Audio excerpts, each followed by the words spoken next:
नमस्कार विद्यार्थी मित्रांनो, तुमचे विदर्भ आयएस अकॅडमीच्या या सरळ सेवेच्या यूट्यूब चॅनलवरती मनापासून खूप खूप स्वागत करतो। बघा, आजच्या लेक्चरमध्ये काय करूयात आपण की राज्यशास्त्र ह्या विषयातील घटना निर्मितीचा जो टॉपिक आहे त्याच्यावरच्या सर्वच्या सर्व जेवढ्या वन लाइनर असतील, जवळपास 50+ वन लाइनर आहे, तेवढ्या सगळ्या कव्हर करूयात।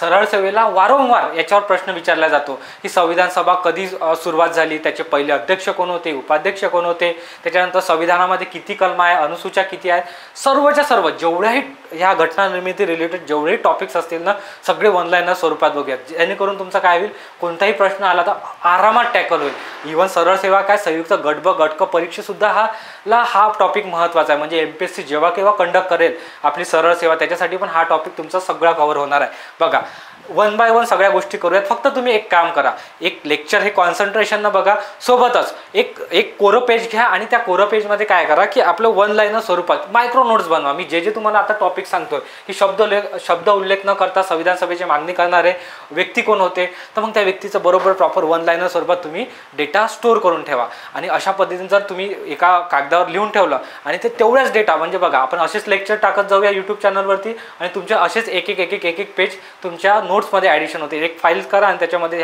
हे पेजेस टाकत जा। तुम्हाला बघा, सामान्य ज्ञान म्हणजे GSचा जो 25 मार्काचा टॉपिक आहे त्याच्यामध्ये सगळे विषय विचारले जाते। मग आपण काय करूयात, क्रिप्स डेटा बघूयात। जो क्रिप्स डेटा आहे जो परीक्षेला महत्त्वाचा आहे, तोच आपण ह्या लेक्चरच्या माध्यमातून तुम्हाला डिलिव्हर करूयात। बघा, आता आपण पहिलं लेक्चर घेऊयात पॉलिटीवर, त्याच्यानंतर हळूहळू अशाच पद्धतीचे बाकीचे पण फॅकल्टीज तुम्हाला चांगले म्हणजे यूट्यूबवर कंटेंट प्रोव्हाइड करणार। तर आज जे टॉपिक आहे ना, बघा हार्डली किती 40-45 मिनिटाचं हे लेक्चर होणार आहे आणि याच्यामध्ये जो डेटा येणार आहे 50+ 60+ जवळपास आपले MCQ वन लाइनर स्वरूपात बनतील। तेवढे तुम्ही काय करा, नोट डाऊन करून ठेवा। एका पेजमध्ये तुमचा हा डेटा कव्हर होऊन जाते आणि इव्हन MPSC जेव्हा केव्हा हे एक्झाम कंडक्ट करेल तेव्हा सुद्धा तुम्हाला याचा उपयोग पडेल। TCS IBPS असो कोणतीही एक्झाम होतं, सगळेचे सगळे प्रश्न तुमचे ह्या टॉपिकवरती कव्हर होऊन जाणार आहे। मग तुम्ही काय करा, फक्त कॉन्सन्ट्रेशन लक्ष द्या। बघा, शब्द उल्लेख न करता संविधान सभेची मागणी करणारे, आपण स्टेप बाय स्टेप जाऊया। पहिले संविधान सभेची कोणी मागणी केली, त्याच्यानंतर त्याच्यामध्ये पहिल्या दिवशीची बैठक जी आहे त्याच्यामध्ये काय काय घडलं, दुसऱ्या दिवशीच्या बैठकमध्ये काय घडलं, ज्या संविधान सभेतील महिला आहेत त्यांच्याविषयी थोडीशा माहिती बघूयात, कोणत्या कोणत्या महिला होत्या, म्हणजे crisp to the point data बघूयात। फक्त तुम्ही काय करा, फोकस द्या आणि एकदम कॉन्सन्ट्रेशन हा व्हिडिओ बघा। नो डाऊट तुम्हाला सगळ्या गोष्टी पाठ होऊन जातील आणि लक्षात पण राहतील। बघा, शब्द उल्लेख न करता संविधान सभेची मागणी करणारे कोणते व्यक्ती होते, तर बघा महात्मा गांधी यांनी 1922 मध्ये काय केलं की शब्द उल्लेख न करता, म्हणजे तेव्हा असं संविधान नावाचा जे शब्दाचा उल्लेख न करता त्याची मागणी केली। कोणी केली, तर महात्मा गांधी यांनी केली। असा तुम्हाला प्रश्न विचारला जाऊ शकतो। मग तुम्ही काय म्हणायचं, महात्मा गांधी यांनी 1922 मध्ये। त्याच्यानंतर बघा, संविधान सभेची सर्वप्रथम कल्पना। आता बघा, जी राज्यघटना बनण्यासाठी काय काय की आपलं जे संविधान बनलं त्याचे संविधान बनण्यासाठी एक संविधान सभा होती। मग त्या संविधान सभेविषयीच आपण बघत आहोत। शब्द उल्लेख न करता विचारलं तर महात्मा गांधी 1922 मध्ये। आणि संविधान सभेची सर्वप्रथम कल्पना कोणी मांडली असा जर प्रश्न विचारला तर मानवेंद्रनाथ रॉय यांनी 1934 मध्ये मांडली। त्याच्यानंतर बघा, भारताचे संविधान सभा बनवण्याची मागणी इंग्रजांनी मान्य केली। आता ह्या विविध व्यक्तींनी आपलं मागणी केली संविधान सभा व्हावी म्हणून, कशासाठी, राज्यघटना बनवण्यासाठी। परंतु ही मागणी इंग्रजांनी मान्य केली, तर कोणत्या वर्षी मान्य केली आणि कशाद्वारे मान्य केली, तर बघा ऑगस्ट ऑफ जे 1940 मध्ये लॉर्ड लिनलिथगो यांनी आणलं होतं। त्या दरम्यान ही भारताचे संविधान सभा बनवण्याची मागणी इंग्रजांनी सर्वप्रथम मान्य केली। पण पूर्णतः कधी मान्य केली, ब्रिटिश सरकारद्वारे पूर्णतः कधी मान्य केली, तर ते येते स्टॅफर्ड क्रिप्स योजना नावाची होती 1942 मध्ये। त्याच्यात काय केलं त्यांनी, घटना ही पूर्णतः भारतीयांद्वारे तयार केली जातील ही मागणी आपली पूर्ण केली होती। त्याच्यानंतर बघा, कोणता बाईट आहे, संविधान सभेच्या निर्मितीची तरतूद। आता संविधान सभेची निर्मितीची तरतूद ॲक्च्युली कोणत्या योजनेमध्ये म्हणा किंवा कोणी मान्य केली, तर ते होती कॅबिनेट मिशन, त्रिमंत्री योजना। आता त्रिमंत्री योजना कशाला म्हटलं जाते, बघा यामध्ये 3 सदस्य होते। हे जवळपास फेब्रुवारी 1946 मध्ये भारतामध्ये आले होते कॅबिनेट मिशन। आता बघा, याच्या डिटेल्समध्ये जर गेलो ना तर भरपूर पॉईंट्स आहे। त्यांनी मग किती सदस्य सांगितले, फाळणीच्या अगोदर किती होते, आपल्याला ते नाही माहीत पाहिजे। आपल्याला काय माहीत पाहिजे, संविधान सभेच्या निर्मितीची तरतूद कोणी केली, कॅबिनेट मिशन यांनी केली। त्याला त्रिमंत्री योजना सुद्धा म्हटले जाते। मग ह्या त्रिमंत्री योजनेमध्ये बघा 3 सदस्य होते म्हणून याला त्रिमंत्री योजना म्हटले जाते। कोणते कोणते, लॉर्ड वेव्हल्सच्या काळातली ही गोष्ट आहे। बघा त्याच्यामध्ये कोण कोण होते, A.V. अलेक्झांडर, त्याच्यानंतर पॅथिक्स लॉरेन्स आणि स्टॅफर्ड क्रिप्स हे 3 व्यक्ती म्हणून कॅबिनेट मिशनची स्थापना करण्यात आली होती आणि त्यांनीच काय केलं, संविधान सभेच्या निर्मितीची तरतूद केली होती. ठीक आहे. त्याच्यानंतर बघा संविधान बनवण्यासाठी लागलेला कालावधी. आता हे झाली मागणी केली. त्याच्यानंतर तुम्हाला असं जर विचारलं हा संविधान बनवण्यासाठी लागलेला कालावधी किती लागलेला आहे, तर संविधान बनवण्यासाठी 2 वर्ष 11 महिने 17 दिवस हा कालावधी लागलेला आहे. बघा कुठे कुठे ना तुम्हाला हा 17 दिवस आहे ना, ह्या 17 दिवसाच्या जागी 18 दिवस पण दिला असेल, परंतु MPSCचा जर तुम्ही PYQ बघितलं तर तुम्हाला तिथं 17 दिवस दिसेल. मग काय आहे, संविधान बनवण्यासाठी लागलेला कालावधी जर तुम्हाला विचारला तर 2 वर्ष 11 महिने आणि 17 दिवस असं तुम्ही त्याचं आन्सर असणार आहे. आता एकूण अधिवेशन किती झाले, तर एकूण अधिवेशन संविधान बनवण्यासाठी एकूण अधिवेशन किती झाले संविधान सभेचे, तर एकूण 11 अधिवेशन पार पडले होते. ठीक आहे. त्यानंतर बघा मग त्याच्यातलं पहिलं अधिवेशन कोणतं होतं, हे 11 अधिवेशन लागले आपलं पूर्ण संविधान बनवण्यासाठी. मग पहिलं अधिवेशन कोणतं होतं, 9 डिसेंबर 1946 ते 23 डिसेंबर 1946 पर्यंत हे पहिलं अधिवेशन पार पडलं होतं. 11व्या अधिवेशनामधलं पहिलं अधिवेशन कधी पार पडलं, 9 डिसेंबर 1946 ते 23 डिसेंबर 1946 दरम्यान हे अधिवेशन पार पडलं होतं. ठीक आहे. बघा आता तुम्हाला काय करतो की हे जे पूर्ण पॉईंट्स आहे, जर एक तर तुम्ही नोट्स काढून ठेवा. जर तुम्हाला नोट्स पण काढायचे नसेल किंवा तुम्हाला हा डेटा फक्त थरली वाचायचा असेल तर हे टेलिग्राम चॅनल आहे विदर्भ IAS अकॅडमीचं. बघा हे चॅनल आहे, डायरेक्ट सर्च करा विदर्भ सरळ सेवा म्हणून, त्याच्यामध्ये तुम्हाला हे चॅनल दिसेल, याला सबस्क्राईब करा आणि इथे तुम्हाला काय करतो की हे PDF तुम्हाला अवेलेबल करून देतो. तिथे तुम्ही डाउनलोड करू शकता, त्याची झेरॉक्स पण करू शकता. पण मी तुम्हाला सांगेन की फक्त हे ऑनलाईन वाचण्यासाठी हे PDF बघा, हा जो काही कंटेंट असेल, परंतु तुम्ही तुमच्या नोट्समध्ये हे नोट डाऊन करणं अपेक्षित आहे. परंतु ज्याला कोणाला लिहायचं नसेल त्यांनी टेलिग्रामला विदर्भ सरळ सेवेच्या टेलिग्रामला जा, तिथे तुम्ही डायरेक्ट ही जी PPT आहे डायरेक्ट डाउनलोड करू शकता. बघा आता आपण काय बघूयात की संविधान सभेची पहिली बैठक जी आहे, आता झाला मागणी झाली, त्याच्यानंतर किती कालावधी लागला होता, 2 वर्ष 11 दिवस 11 महिने 17 दिवस. आता आपण काय बघूया संविधान सभेची पहिली बैठक कधी पार पडली आहे. बघा अशा प्रकारे ही बैठक पार पडली होती. तर याच्यामध्ये मग जे पॉईंट्स आहे ना महत्त्वाचे ते बघूयात. संविधान सभेची पहिली बैठक जे भरली होती 9 डिसेंबर 1946 रोजी. ठीक आहे. आणि ठिकाण कोणतं होतं, सेंट्रल हॉल ऑफ पार्लमेंट, जे नवी दिल्लीमध्ये आता संसद भवन म्हणून ओळखल्या जाते, जे जुनी पार्लमेंट होते तिथं सेंट्रल हॉल ऑफ पार्लमेंट म्हणून होतं नवी दिल्लीमध्ये संसदेमध्ये. तर तिथे काय केलं होतं की पहिली बैठक ही पार पडली होती. किती वाजता पडली होती अशाही प्रकारचा प्रश्न कधी कधी विचारला जाऊ शकतो. तर 11 वाजता पार पडली होती सकाळी. तेव्हा तात्पुरते अध्यक्ष म्हणून कोणाची निवड करण्यात आली होती, सच्चिदानंद सिन्हा यांची करण्यात आली होती. पहिल्या बैठकीमध्ये तात्पुरते अध्यक्ष म्हणून कोणाची निवड करण्यात आली होती संविधान सभेच्या पहिल्या बैठकीमध्ये, तर ती करण्यात आली होती सच्चिदानंद सिन्हा यांची.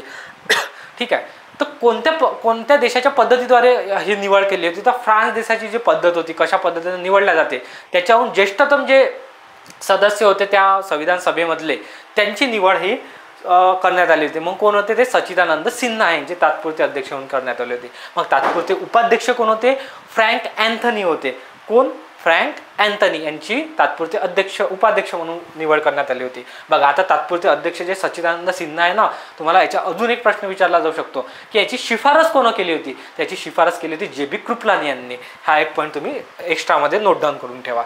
आता सदिच्छा संदेश, आता संविधान सभा बनली होती आपली पूर्ण आणि वेगवेगळ्या देशांचे जे परिपत्रक होते किंवा सदिच्छा संदेश होते ते आलेले होते. पण पहिल्या दिवशी कोणत्या देशाचे आले होते, तर ह्या 3 देशाचे आले होते. बघा अमेरिका, चीन आणि ऑस्ट्रेलिया, ह्या 3 देशांनी सदिच्छा संदेश आपला पाठवला होता. तेव्हा सच्चिदानंद सिन्हा यांनी तो वाचून दाखवलेला होता. मग आयोग अशा प्रकारे प्रश्न आतापर्यंत विचारत आलेला आहे, कोणत्या देशांचा सदिच्छा संदेश चं वाचन झालं, तर ऑस्ट्रेलिया, चीन आणि अमेरिका, चीन आणि ऑस्ट्रेलिया 3 देश होते. ठीक आहे. अशा पद्धतीने लक्षात ठेवा. आपल्याला हा 100% यावर प्रश्न विचारला जाऊ शकतो.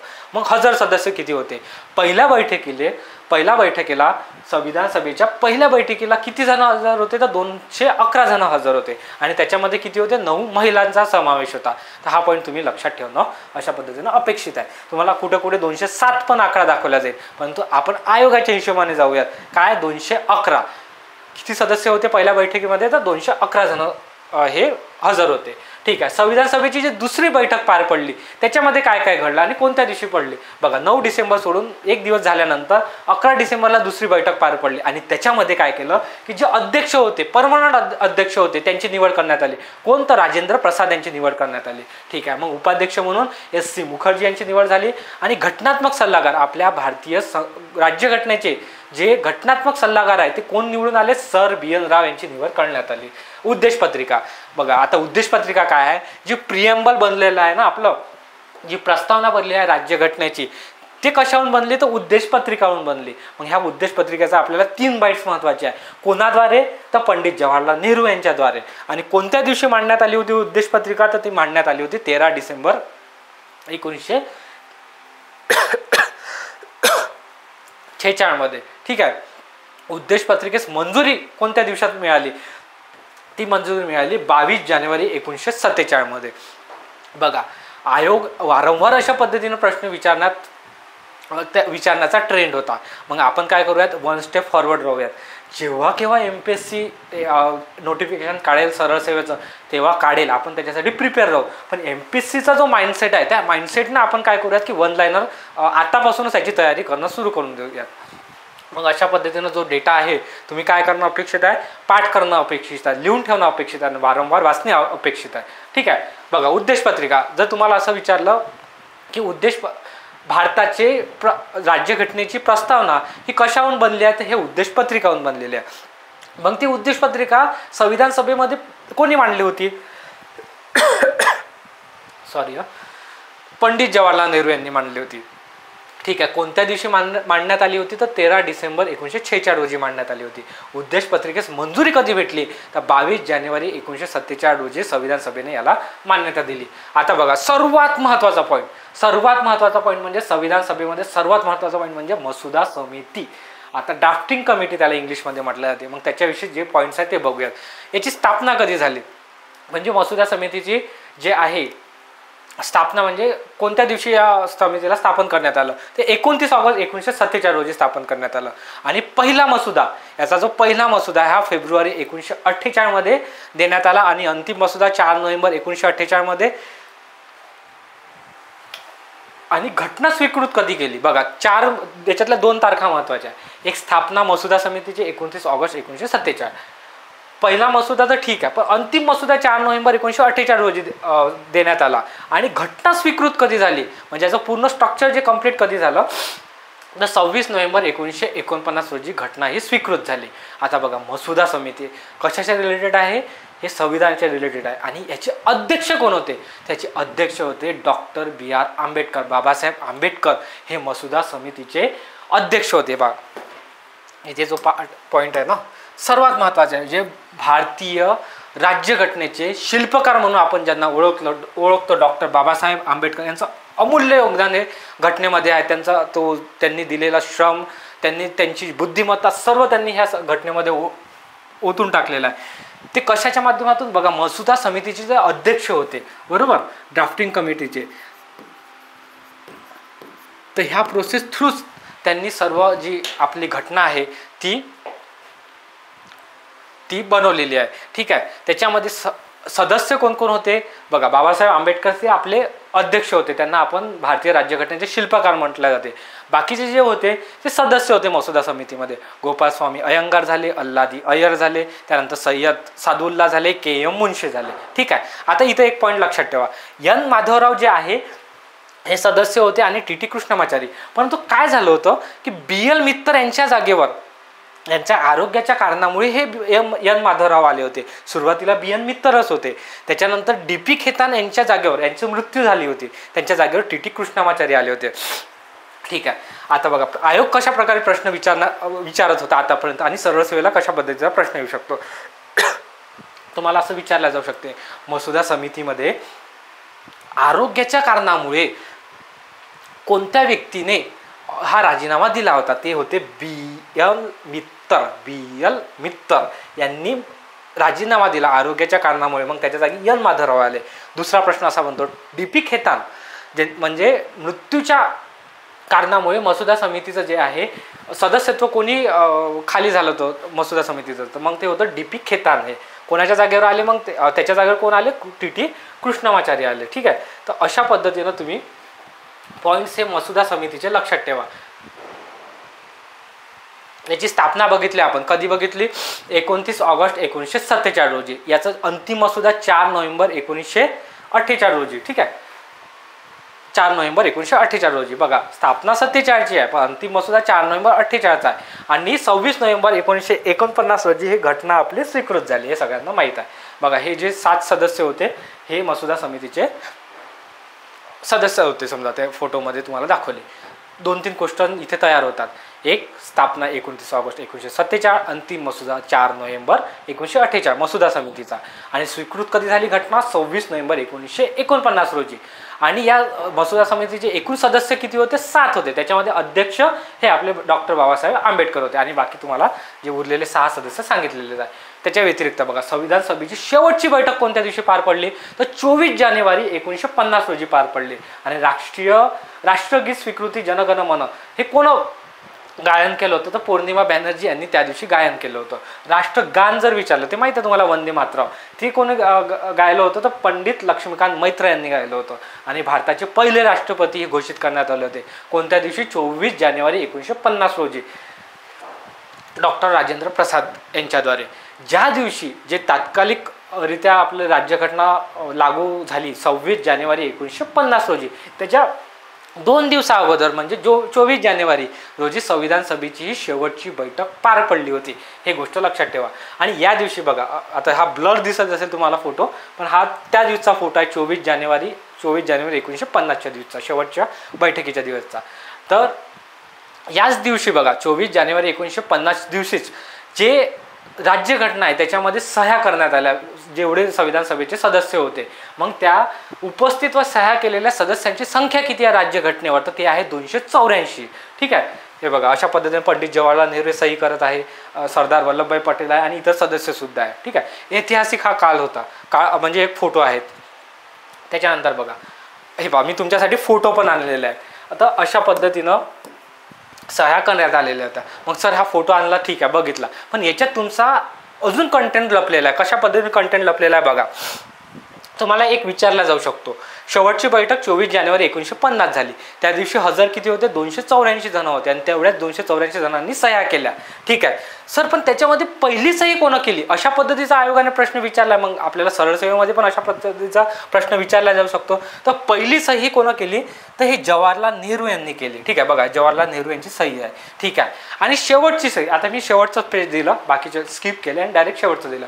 शेवटची सही कोणी केली, 284 नंबरवर. बघा, 284 हजर होते ना, तर 284 नंबरवर कोणी सही केली, तर फिरोजशाह गांधी यांनी सही केली. ठीक आहे. यांनी जवाहरलाल नेहरू यांनी पहिली केली. परंतु तुम्हाला असाही प्रश्न विचारला जाऊ शकतो, सर आम्हाला तर पहिल्या नंबरवर हे राजेंद्र प्रसाद यांची सही दिसत आहे. हो, बघा, शेवटून केलेली पण पहिल्या नंबरवर सही असलेली कोणाची आहे, राजेंद्र प्रसाद यांची.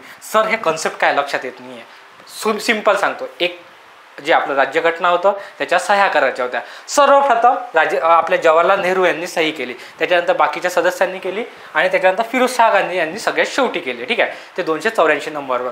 आता जे भारताचे राष्ट्रपती म्हणून घोषित करण्यात आले होते, जे संविधान सभेचे अध्यक्ष सुद्धा होते, त्यांनी काय केलं की त्यांनी ह्या सगळ्या सह्या झाल्यानंतर शेवटून सगळ्यात वरती जी जागा होती ना त्या ठिकाणी राजेंद्र प्रसाद यांनी सही केली होती. मग प्रश्न असा विचारला जाऊ शकतो, शेवटून केलेली परंतु सर्वप्रथम असलेली सही कोणाची आहे, तर ती आहे राजेंद्र प्रसाद यांची. अशा पद्धतीने तुम्ही लक्षात ठेवा. आणि ही जी आहे सह्या, ह्या कशाच्या अंडरमध्ये आहे माहिती आहे का, 8 शेड्यूल म्हणजे अनुसूची 8 जी भाषेसाठी आहे.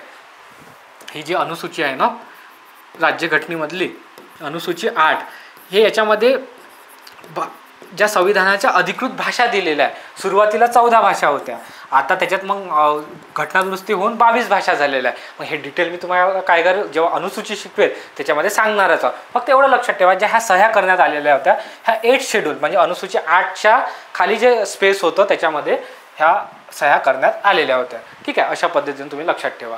हा झाला एक पॉईंट. मग संविधान सभेमध्ये 284 जण हजर होते. मग त्याच्यात एकूण महिला किती होत्या, तर त्याच्यात एकूण महिला होत्या 15. बघा, हा तो ऐतिहासिक फोटो आहे. याच्यामध्ये सर्व महिलांचा फोटो नाही जे संविधान सभेमध्ये आहे, पण ऑलमोस्ट सगळ्या महिलांचा म्हणजे 15 महिला होत्या, पण ऑलमोस्ट तर तिथे तुम्हाला फोटोमध्ये दिसत असेल, पण टोटल नाही आहे 15. ठीक आहे. त्या 15 महिला कोणत्या होत्या मग ते पाहणं आपल्याला महत्त्वाचं आहे. तर संविधान सभेतील त्या 15 महिला कोणत्या होत्या? दुर्गाबाई देशमुख. आता ठीक आहे, मग मी तुम्हाला अजून एकदा अवेअर करतो. बघा, हा प्रश्न तुम्हाला वन लाईनर स्वरूपात अशा पद्धतीने विचारला जाऊ शकतो. खालीलपैकी या महिला संविधान सभेमध्ये समाविष्ट नव्हत्या. मग 3 बरोबर दिल्या जाईल ह्या लिस्टमधल्या आणि 1 व्यतिरिक्त दिल्या जाईल. मग तुम्हाला ते ओळखता आला पाहिजे. ह्या 3 तर आहे, पण ह्या 4थ्या नंबरच्या नाही, म्हणजे हा प्रश्न याचा ऑप्शन ते 4 नंबरचं येईल. तर अशा पद्धतीने विचारलं जाऊ शकते. पण असं येऊ शकते की बेगम रसूल या कोणत्या मतदारसंघातून होत्या, तर त्या टाईमला पण तुमचा प्रश्न चुकला नको म्हणून त्याच्याच बाजूला मी काय दिलं, त्यांचा मतदारसंघ पण दिलेला आहे. मग तुम्ही काय करा, ह्या गोष्टी एवढ्या पाठ करून ठेवा. 15 महिला आहे, कोणत्या आहे त्यांचं नाव आणि त्यांचं प्रांत. दुर्गाबाई देशमुख मद्रास प्रांतातल्या होत्या. अम्मू स्वामीनाथन ह्या सुद्धा मद्रास प्रांतातल्या होत्या. बेगम रसूल संयुक्त प्रांत. सुचिता कृपलानी संयुक्त प्रांत. पौर्णिमा बॅनर्जी ज्यांनी राष्ट्रगीतचं गायन केलं होतं संयुक्त प्रांतातल्या होत्या. ठीक आहे. विजयालक्ष्मी पंडित ज्या आपल्या पंडित जवाहरलाल नेहरू यांच्या भगिनी होत्या, त्यांच्या बहीण होत्या. विजयालक्ष्मी पंडित संयुक्त प्रांतामधल्या होत्या. कमला चौधरी ह्या सुद्धा संयुक्त प्रांतामधल्या होत्या. राजकुमारी कौल संयुक्त प्रांतामधल्या होत्या. म्हणजे जर एम्स जे आपलं ऑल इंडिया मेडिकल इन्स्टिट्यूट म्हणतो ना आपण, ते जे आहे, राजकुमारी कौल ह्या भारताच्या पहिल्या आरोग्यमंत्री होत्या. म्हणून हा मुद्दा तुम्हाला लक्षात असणं आवश्यक आहे. राजकुमारी कौल ह्या संयुक्त प्रांतातल्या होत्या. सरोजिनी नायडू बिहारमधल्या पहिल्या राज्यपाल. ठीक आहे. लीला रे पश्चिम बंगाल. रेणुका रे पश्चिम बंगाल. हंसाबेन मेहता हे बॉम्बेच्या होत्या. बघा, हंसाबेन मेहता ह्या बॉम्बेच्या होत्या. एनी मॉस्कर त्रावणकोरच्या होत्या. मालती चौधरी ह्या ओरिसाच्या होत्या. आणि दक्ष आणि वेलायुदान हे मद्रासच्या होत्या. ठीक आहे. आणि ह्या पहिल्या दलित महिला होत्या ज्या संविधान सभेमध्ये समाविष्ट होत्या, त्यांचे सदस्यत्व होतं. ठीक आहे. तर अशा पद्धतीनं 15 महिला तुम्ही एवढ्या पाठ करून घ्या आणि त्यांचे प्रांत पाठ करून घ्या आणि त्यांच्या रिलेटेड जे जे वन लाईनर महत्त्वाचे आहे, जसं की मी तुम्हाला सांगितलं, राजकुमारी कौर ह्या पहिल्या आरोग्यमंत्री होत्या. त्याच्यानंतर दक्ष आणि वेलायुदान ह्या पहिल्या दलित महिला होत्या संविधान सभेमध्ये समाविष्ट असणाऱ्या. त्याच्यानंतर सरोजिनी नायडू पहिल्या राज्यपाल होत्या. ठीक आहे. तर अशा पद्धतीने तुम्ही या संविधान सभेतील महिलांबद्दल माहिती बघून घ्या. 15 झाल्या त्या महिला आपल्या संविधान सभेतील. आता घटनात्मक सल्लागार मी तुम्हाला सांगितलं, सर BN राव हे भारताच्या संविधान सभेचे घटनात्मक सल्लागार होते. ठीक आहे. घटना समितीचे जर सचिव म्हटले, आता जी घटना तयार झाली त्याचे सचिव जर तुम्हाला विचारले तर HVR अय्यंगार हे घटना समितीचे सचिव होते. ठीक आहे. राष्ट्रीय ध्वज स्वीकृती हा वारंवार प्रश्न आयोगामध्ये विचारलेला आहे, MPSC आयोगाने विचारलेला आहे की राष्ट्रीय ध्वज कोणत्या दिवशी स्वीकृत झालं, तर स्वीकृत झालं 22 जुलै 1947 रोजी. अशा प्रकारचा आपला हा पॉईंट तुम्ही लक्षात ठेवा. असं विचारलं, राष्ट्रीय ध्वज कोणत्या दिवशी स्वीकृत झालं, तर 22 जुलै 1947 रोजी ही तारीख लक्षात ठेवा.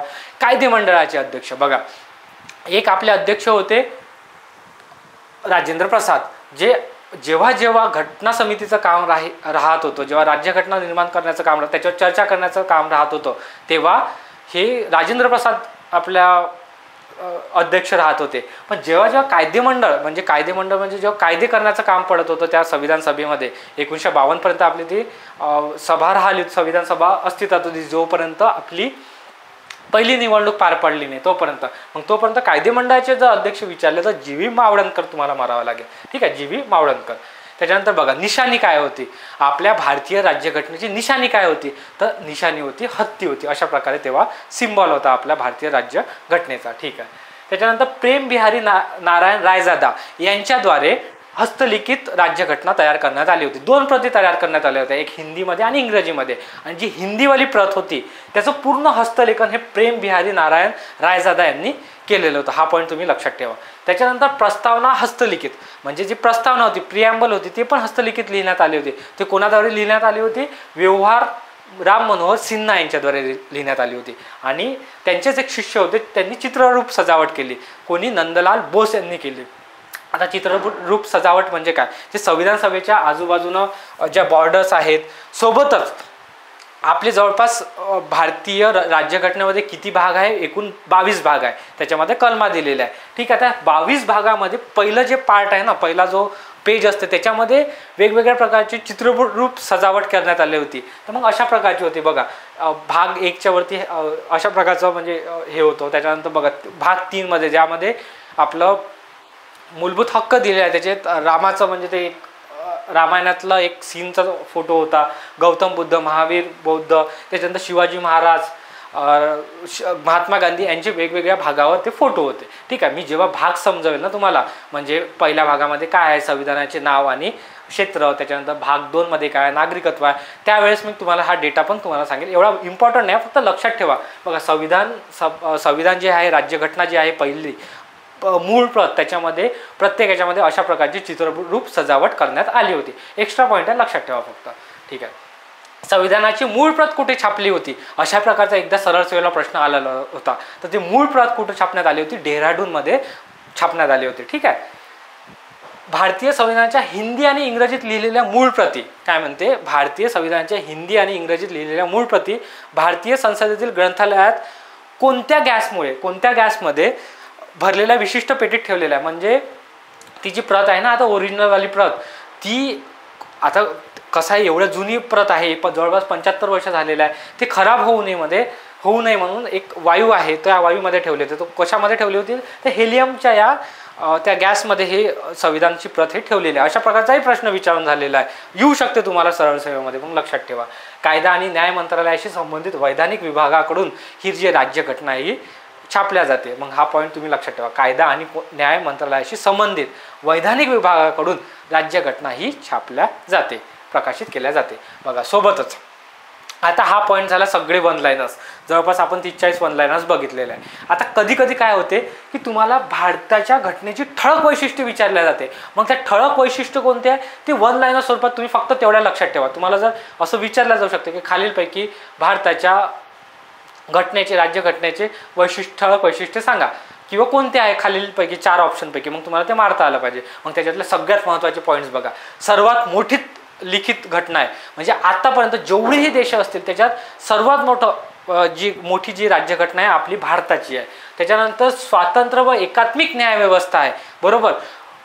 कनिष्ठ न्यायालयापासून सत्र न्यायालयापासून तर सर्वोच्च न्यायालयापर्यंत पूर्ण एक संस्था लागलेली आहे न्यायव्यवस्थेची. त्याच्या म्हणजे पूर्ण ते हिरार्की लागलेली आहे, सगळे एकामेकावर डिपेंड आहे. आणि काय आहे, एकात्मिक आणि स्वतंत्र न्यायव्यवस्था आहे. त्याच्यावर कोणत्याही कायदेमंडळाचं किंवा कार्यकारी संस्थेचं त्याच्यावर बंधन नाही आहे, ती स्वातंत्र्य संस्था आहे. ठीक आहे, स्वतंत्र संघराज्य राज्यव्यवस्था आहे. त्यानंतर एकेरी नागरिकत्व आहे. बघा आपल्या भारतामध्ये नागरिकत्व कसं असते, एकेरी असते. म्हणजे तुम्ही जर इतर देशाचं समजा नागरिकत्व स्वीकारलं, कॅनडाचं स्वीकारलं, अमेरिकेचं स्वीकारलं, तर तुमचं म्हणजे भारताचं जे नागरिकत्व आहे तुमचं लुप्त होते किंवा संपुष्टात येते. ठीक आहे, म्हणून आपल्याला एकेरी नागरिकत्व आहे. कुठे कुठे जसं कॅनडामध्ये दुहेरी नागरिकत्व आहे. तुम्ही कॅनडाचं पण नागरिकत्व घेऊ शकता आणि बाहेरचं पण घेऊ शकता. त्याच्यामध्ये आता म्हणजे भारताचे असले तर तुम्हाला भारताचे नागरिकत्व टिकून राहू शकते, पण भारतासाठी नाही राहू शकत. ठीक आहे, त्यानंतर अमेरिकेमध्ये जर तुम्ही गेले, आता गोल्डन व्हिसा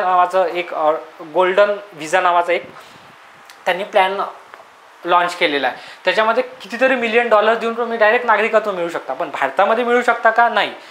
भारतामध्ये तुम्हाला एकेरी नागरिकत्व म्हणजे तुम्हाला भारताचे नागरिक असले तर शेवटपर्यंत भारताचेच नागरिकत्व राहावं लागेल. तर इतर देशाचं नागरिकत्व स्वीकार केलं तर तुम्हाला तुमचं संपुष्टात येणं. अशा पद्धतीने एकेरी नागरिकत्व. आणि कोणाकडून घेतलं तर ब्रिटिश या देशाकडून आपण एकेरी नागरिकत्वाचं तत्व घेतलं आहे. विविध स्रोतापासून तयार करण्यात आलेली घटना. आपली राज्यघटना हे जवळपास 60 देशांचा अभ्यास करून बाबासाहेब आंबेडकर यांनी 60 देशांच्या राज्यघटनेचा अभ्यास केला आणि त्याच्यातून तो सगळा क्रक्स काढून ज्या गोष्टी महत्त्वाच्या होत्या, ज्या एकदम दूरदृष्टी पाहून, म्हणजे आताही बघा तुम्ही राज्यघटना संविधानावर कितीतरी पॉलिटिक्स चालते, परंतु आपलं संविधान ठाम आहे, संविधान एकनिष्ठ आहे, संविधानातल्या तरतुदी एवढ्या आहे की कोणावर अन्याय होऊ देत नाही. तर ती जी राज्यघटना आहे ती जवळपास 60 देशापासून आपण ते राज्यघटनेचा प्रॉपर अभ्यास केला आणि ज्याच्यातल्या पॉझिटिव्ह गोष्टी होत्या आणि आपण नवीन काही गोष्टी क्रिएट करून ही आपली भारताची राज्यघटना तयार झालेली आहे. मग काय विविध स्रोतापासून तयार करण्यात आलेली आपली घटना आहे. संसदीय सार्वभौमत्व व न्यायिक सर्वोच्चता यांचे संतुलन आहे. ठीक आहे, सार्वभौमत्व म्हणजे काय, आपण कोणावर डिपेंड नाही, आपण कोणत्याही देशाचं जे एखादी भूमी मिळू शकतो किंवा आपण मिळू शकतो, अशा पद्धतीनं सार्वभौम म्हटल्या जाते. म्हणजे तुम्ही असं म्हणू शकता की आपण स्वतंत्र आहोत, आपण सार्वभौम आहोत, आपल्यावर कोणाची अधिसत्ता नाही. म्हणजे भारत देश हा सार्वभौम आहे. न्यायिक सर्वोच्चता यांचे संतुलन आहे प्रॉपर. ठीक आहे, ताठरता व लवचिकता यांचे एकत्रीकरण. का बरं असं म्हटलेलं आहे, ताठरता आणि लवचिकता यांचे एकत्रीकरण. बघा लवचिकता म्हणजे घटना दुरुस्ती. तुम्हाला जर म्हणजे आपल्या राज्यकर्त्यांनी अशी आपल्या त्याच्यामध्ये तरतुदी करून ठेवलेल्या आहे की जर तुम्हाला राज्यघटनेमध्ये काही चेंजेस करायचे असतील तर त्याचे काही तरतुदी, ज्या घटना दुरुस्तीची पद्धत आहे, घटना दुरुस्तीची जी पद्धत आहे त्याचा उपयोग करून तुम्ही काय करू शकता, राज्यघटनेमध्ये चेंजेस आणू शकता. तर अशा पद्धतीनं ताठरता व लवचिकता याची एकत्रीकरण ही राज्यघटनेमध्ये दिसून येते. संसदीय शासन पद्धती बघा, आपल्या इथं द्विगृही शासन पद्धती आहे. म्हणजे आपल्या इथं लोकसभा, राज्यसभा अशा प्रकारचे 2 सभागृह आहे आणि त्या 2 सभागृहाच्या माध्यमातून कायदे बनवल्या जाते. म्हणून आपण काय म्हणतो, संसदीय शासन पद्धती ही एक वैशिष्ट्य आहे आपले. हे झालं आपल्या भारतीय राज्यघटनेबद्दल शॉर्ट्समध्ये जे तुम्हाला बीट्स विचारले जात होते. आता बघा, प्रत्येक बीट जर तुम्हाला आपण एक्सप्लेन करतो म्हटलं ना, भरपूर लेंदी व्हिडिओ होऊन जाणार. पण आपला फोकस काय आहे, सरळ सेवा. मग सरळ सेवेमध्ये जे पॉईंट्स येऊ शकतात तेच आपण डिस्कस करूया. टू द पॉईंट डेटा बघूयात. विनाकारण इकडचा तिकडचा डेटा कन्सेप्टमध्ये जर गेलो तर मग तो व्हिडिओ लॉंग होईल आणि तुम्हाला पण बोर होईल. जे महत्त्वाचं आहे तेच आपण बघत आहोत. आता शेवटच्या बाईट्स बघा, भारतातील संघराज्य व्यवस्थेच्या संदर्भात जे विशिष्ट आहे, संघराज्य संबंधात जे वैशिष्ट्य आहे ते आपण बघूयात. कोणते आहे बघा, संविधानाची सर्वोच्चता. म्हणजे भारतामध्ये सगळ्यात सर्वोच्च काय आहे, पंतप्रधान आहे, राष्ट्रपती आहे किंवा इतर ग्रंथ आहे? नाही. भारतामध्ये संविधान हे सर्वश्रेष्ठ आहे आणि सर्वोच्च आहे. तर अशा प्रकारे हा पॉईंट तुम्ही लक्षात ठेवा. केंद्र व राज्य सरकारांद्वारे सत्तेची विभागणी आहे. म्हणजे केंद्राचं सरकार वेगळं आहे, राज्याचं सरकार वेगळं आहे आणि त्याच्यामध्ये प्रॉपर विभागणी केलेली आहे त्यांच्या पॉवर्समध्ये. ही एक वैशिष्ट्य आहे. संसदीय लोकशाही आहे, कॅबिनेट सरकार आहे, सर्व घटक राज्यांसाठी एक संविधान आहे. म्हणजे असं नाही आहे, आता बघा कुठे कुठे ना असं राहते की एक देश तर आहे परंतु त्यांच्या राज्यांचं जे संविधान आहे वेगवेगळं आहे. जसं की अमेरिका हा 50 राज्यापासून बनलेला देश आहे. मग तिथे कुठे कुठे काय होते, एक संविधान तर सगळीकडे लागू आहे परंतु त्यांच्या राज्यांचे पण वेगवेगळे कायदे कानून आहे. मग अशा पद्धतीनं आपल्या इथं आहे का? नाही. सर्व घटक राज्यांसाठी एकच संविधान आहे. केंद्राला अधिक कायदे निर्मितीचे अधिकार आहे. ठीक आहे. मग इथं विशेष अधिकार कोणाला दिला आहे? केंद्राला दिला आहे. हे कोणाकडून घेतलेलं आहे आपण? तर हे घेतलेलं आहे आपण कॅनडाच्या घटनेपासून. दुहेरी न्यायपालिका, बरोबर. न्यायपालिकेची जी कन्सेप्ट आहे ते आपण घेतलेले अमेरिकेकडून. म्हणजे दुहेरी न्यायपालिका आहे. सत्र न्यायालय म्हणजे राज्य सरकारच्या लेवलवर आणि त्याच्यानंतर वरती सर्वोच्च न्यायालयावर, अशा प्रकारचे दुहेरी न्यायपालिका आहे. केंद्राद्वारे राज्यपालांची नेमणूक केली जाते. हे पण कॅनडाच्या सरकारकडून, कॅनडाच्या राज्यघटनेकडून घेतलेलं आहे. केंद्र व राज्य सरकारमध्ये सत्तेची विभागणी आहे. स्वतंत्र न्यायव्यवस्थेचे अस्तित्व आहे, सांगितलंच आहे. प्रभावशाली केंद्र शासन आहे. आपल्या इथं केंद्र प्रभावशाली आहे. ठीक आहे, हे वैशिष्ट्य आहे. संघराज्यवाद आहे. धर्मनिरपेक्षता. आपली राज्यघटना कोणत्याही धर्माला मानत नाही. प्रत्येकाला आपल्या धर्माचा आचरण, प्रसार करण्याचं स्वातंत्र्य दिलेलं आहे. ते कलम 25 ते 28 मध्ये येते मूलभूत हक्कामध्ये. ठीक आहे, हे पण मी तुम्हाला डिटेल सांगणार आहे, नो डाऊट, काही काळजी करू नका. राज्याच्या धोरणांचे मार्गदर्शक तत्वे. ठीक आहे, भाग 4 मध्ये तुम्हाला हे मार्गदर्शक तत्वे दिलेले आहे. तर अशा पद्धतीनं हे झालं आपल्या संविधानाची जी संघराज्याची महत्त्वाची वैशिष्ट्य आहे ती बघितलेली आहे. ठीक आहे, तर असा डेटा तुम्ही जर कव्हर केला ना, बघा घटना निर्मिती रिलेटेड जेवढेही तुम्हाला प्रश्न विचारले जाऊ शकते सगळ्या डेटावर आपण ऑलमोस्ट माहिती बघितलेली आहे. आता काय करूयात आपण नेक्स्ट व्हिडिओमध्ये अजून याचा एक नेक्स्ट पार्ट घेऊन येऊयात. त्याच्यामध्ये तुम्हाला काय करतो, अनुसूच्या आणि जेवढे भाग आहे आपल्या राज्यघटनेमध्ये ते सगळेच्या सगळे कव्हर करतो. फक्त मी तुम्हाला एका प्रश्नासोबत सोडून जातो. तो प्रश्न असा आहे की 3 प्रश्न आहे. त्या 3 प्रश्नाचं तुम्ही कमेंटमध्ये उत्तर द्या. ठीक आहे, बघा भारताच्या राज्यघटनेमध्ये एकूण भाग किती आहे हे मी तुम्हाला थ्रू आउट द लेक्चर म्हणजे एका लेक्चर याच्या अगोदर तुम्हाला सांगितलेलंच आहे. तुम्ही डायरेक्ट मारू शकता. तो आकडा सांगा. त्याच्यानंतर राज्यघटनेत एकूण कलमे किती आहेत, राज्यघटनेमध्ये एकूण कलमे किती दिलेले आहे ते एक सांगा. आणि राज्यघटनेत एकूण अनुसूच्या किती आहेत ते तुम्ही मला कमेंट बॉक्समध्ये कळवा.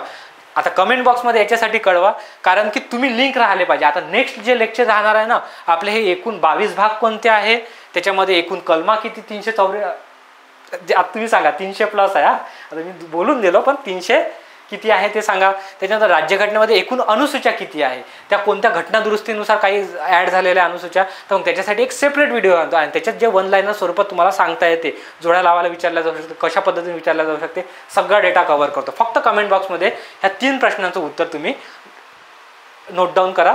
ठीक आहे, आणि एक तुम्हाला सूचना देतो की ही जर PDF तुम्हाला पाहिजे असेल तर ह्या टेलिग्राम चॅनलला, आपल्या विदर्भ सरळ सेवेच्या टेलिग्राम चॅनलला सबस्क्राईब करा आणि तिथे तुम्हाला हे सगळ्या अपडेट्स वगैरे मिळत जातील. ठीक आहे, एक लक्षात ठेवा, कॉन्सन्ट्रेशन आणि फोकस ह्या 2 गोष्टीच्या भरावर आपण काय करू शकतो, जेवढाही कंटेंट आहे ना आत्मसात करू शकतो. आणि आपला एकच फोकस राहणार आहे.